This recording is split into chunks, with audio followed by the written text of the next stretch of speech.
Om Swastiastu, Assalamualaikum warahmatullahi wabarakatuh, Shalom, Namo Buddhaya, dan salam sejahtera untuk kita semua.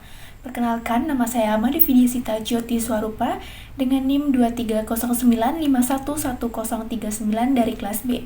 Pada kesempatan kali ini saya akan menjelaskan dan memaparkan mengenai penyakit antraks yang disebabkan oleh bakteri Bacillus anthracis yang menyebar di Gunung Kidul, Yogyakarta, Indonesia. Baik, sebelum itu saya akan memaparkan mengenai latar belakang kasus dari penyakit antraks yang menyebar di Indonesia.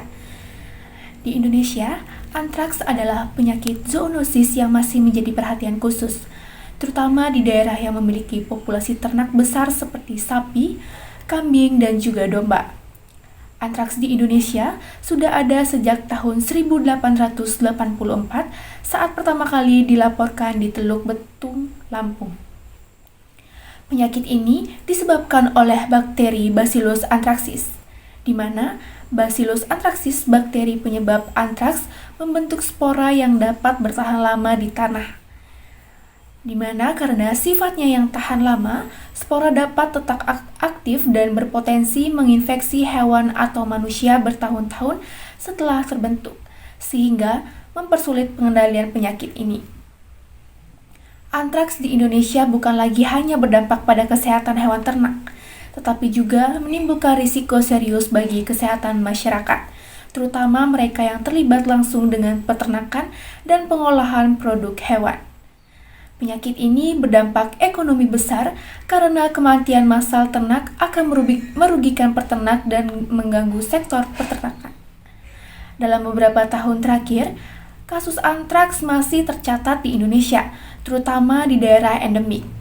Beberapa laporan menunjukkan adanya kasus infeksi pada hewan ternak yang kadang juga menular ke manusia melalui kontak langsung dengan hewan ataupun produk hewan itu sendiri. Beberapa kali ditemukan kasus antraks pada ternak di daerah Gunung Kidul, Yogyakarta. Baik, sebelum lanjut ke kasus, saya akan menjelaskan mengenai apa sih itu antraks. Antraks adalah penyakit bakteri bersifat menular akut pada manusia dan hewan yang disebabkan oleh bakteri Bacillus anthracis, di mana penyakit antraks bersifat zoonosis yang berarti dapat ditularkan dari hewan ke manusia ataupun juga sebaliknya, namun tidak dapat ditularkan antar sesama manusia. Bacillus anthracis sebagai penyebab penyakit antraks bersifat gram positif, berbentuk batang dan tidak bergerak dan membentuk spora. Bentuk vegetatifnya dapat tumbuh subur di dalam tubuh dan segera menjadi spora apabila berada di luar tubuh ketika kontak dengan udara luar. Spora ini dengan cepat akan terus menyebar melalui air hujan. Ternak yang terinfeksi penyakit antraks apabila memakan pakan atau meminum air yang terkontaminasi spora tersebut atau jika spora mengenai bagian tubuh yang luka. Ternak penderita dapat menulari ternak yang lain melalui cairan yang keluar dari tubuhnya, di mana cairan ini kemudian mencemari tanah di sekelilingnya dan dapat menjadi sumber untuk munculnya kembali wabah di masa berikutnya. Perlu kalian ketahui bahwasanya ternak dapat tertular penyakit antraks melalui beberapa cara. Yang pertama, melalui tanah yang sudah terkontaminasi oleh bakteri Bacillus anthracis, kemudian air yang sudah tercemar dari bakteri Bacillus anthracis, dan yang terakhir kontak dengan hewan yang sudah terinfeksi dari bakteri Bacillus anthracis itu sendiri. Adapun beberapa jenis antraks yang dapat ditularkan dari hewan ke manusia. Yang pertama adalah antraks kulit. Infeksi ini terjadi ketika spora Bacillus anthracis masuk ke dalam tubuh melalui luka atau goresan pada kulit, di mana penularan ini terjadi ketika seseorang menyentuh kulit, bulu, tulang, atau daging hewan yang sudah terinfeksi dari bakteri Bacillus anthracis. Yang kedua ada antraks paru, di mana antraks pernapasan merupakan antraks yang paling berbahaya, di mana bentuk ini lebih jarang tetapi lebih serius. Infeksi ini biasanya terjadi ketika seseorang menghirup spora bakteri dari udara yang sudah terkontaminasi.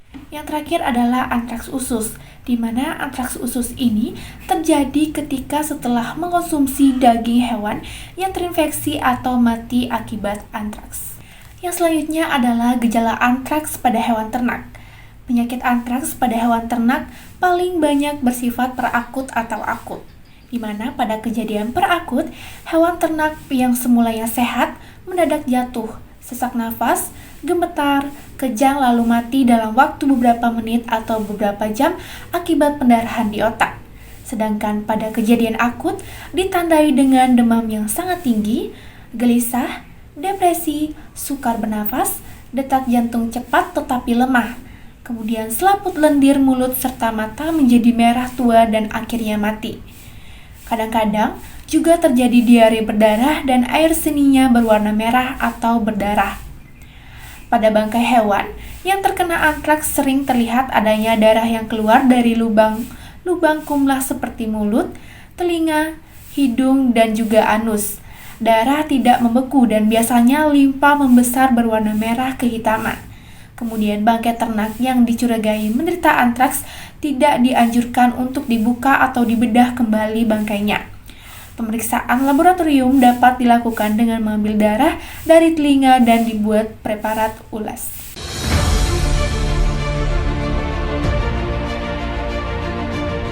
Pemirsa, 37 hewan ternak di Gunung Kidul mati mendadak. Beberapa di antaranya positif mengidap antraks.